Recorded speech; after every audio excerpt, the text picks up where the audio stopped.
Have you ever said that everyone around you is getting married but you, or I'm never going to be chosen, everyone's always chosen but me?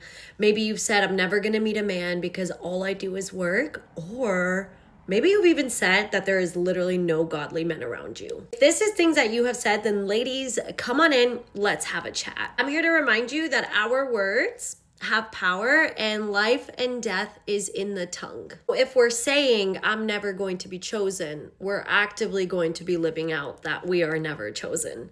If we're saying that everyone around us is getting married but us, we are literally going to be in that situation. And if we are saying that we are never going to meet someone because all we do is work, work, work, that's exactly what's going to be happening. Now, in the beginning of Genesis, in the beginning of the world, you see that God said, let there be light, and there was light. And you see that there's times where Jesus says, your faith has done you well, be healed. And then people get healed. See God saying to Abraham, in 1 year, you are going to have a child.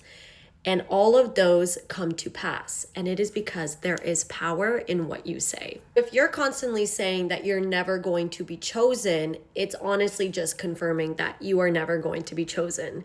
And this is something that I had to learn because I used to always look at all my friends and how they were dating. And I was like, it's just never me. Until one day I started praying for my husband and declaring that he is out there. And then I got married. I'm not saying that you're just going to start flipping the switch on your words and you're going to be married right away. There is a timing and a proper procedure for everything. And a wise heart knows that, just like Ecclesiastes 8:5 says that. Your words are going to play a key part of your perspective. So if you're constantly saying that there is no godly men around you, all you're going to be seeing is no godly men around you because that's already your belief. That's already where you're putting your faith. That's already what you're thinking.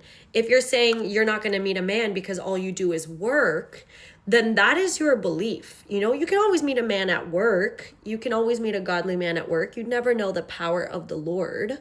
But also, if all you're doing is working, then you got to get out into community because the Lord says to not neglect our hanging out. But that's besides the point of what I'm saying. The point is that there is so much power in the things that we are saying, in the things that we are declaring into our lives. And we are the only ones that have the power to change that. And I know at first that could be really tough because it's like recognizing when you are saying things that are not very like life-giving. But with time, it becomes much easier. And as you start saying, like, there are so many godly men around me, there's so many godly men at this church.